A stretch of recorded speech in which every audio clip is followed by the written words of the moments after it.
আইন শৃঙ্খলা বাহিনীর কতিপয় সদস্য ছিলেন, বিভিন্ন সংস্থার এনএসআই, ডিজিএফআই সহ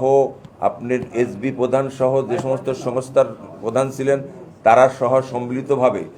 একটি আপনার নির্বাচন করেছে, প্রহসন নির্বাচন, যেটা প্রধানমন্ত্রী শেখ হাসিনা সাবেক যে স্বৈরশাসক যে দিনের ভোট রাতে করে প্রধানমন্ত্রী দাবি করেছে তার বিরুদ্ধে সহ আমরা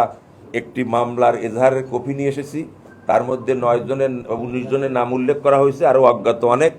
এই নির্বাচন কমিশনারদের বিরুদ্ধে তারা সংবিধান লঙ্ঘন করার দায়ে এবং অপরাধ করার দায়ে আমরা একটা অভিযোগ নিয়ে আমরা এই শেরে বাংলা নগরে বিএনপির পক্ষ থেকে আমাদের সম্মানিত মহাসচিব সাহেবের স্বাক্ষরিত একটি পত্র এবং আপনি আমাদের যে 18 সালে যে সমস্ত অভিযোগগুলো আমরা নির্বাচন কমিশনে দায়ের করেছিলাম তখন সেই নির্বাচন কমিশনার ওই অভিযোগগুলো আমাদের কোনো অ্যাকশন নেয়নি, সেগুলোর ছায়ালিপি সহ আলামত হিসাবে সহ আমরা মূল একটা এফআইআর ভারপ্রাপ্ত কর্মকর্তা শেরে বাংলা নগর বরাবর আমরা জমা দেব। এটা আমরা একটা ওনাদের কাছে দেব, এটা আমরা নির্বাচন কমিশনে দিয়ে আসছি। এটাই হলো আমাদের সেই অভিযোগ। আচ্ছা, এখন আমরা একটা কপি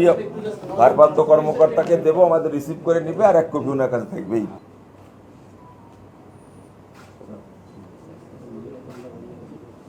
মূলত আগে যে সকল নির্বাচন কমিশনের কর্মকর্তাগণ ছিলেন যারা তাদের দৃষ্টিতে অভিযোগকারীর দৃষ্টিতে সাংবিধানিক প্রতিষ্ঠান থাকা সত্ত্বেও তারা সে দায়িত্ব পালন না করে ভয়ভীতি দেখিয়ে ভোট সম্পন্ন করা এবং জনগণের ভোট ছাড়া প্রার্থীদেরকে বিজয়ী করা এবং সংসদের ভোটে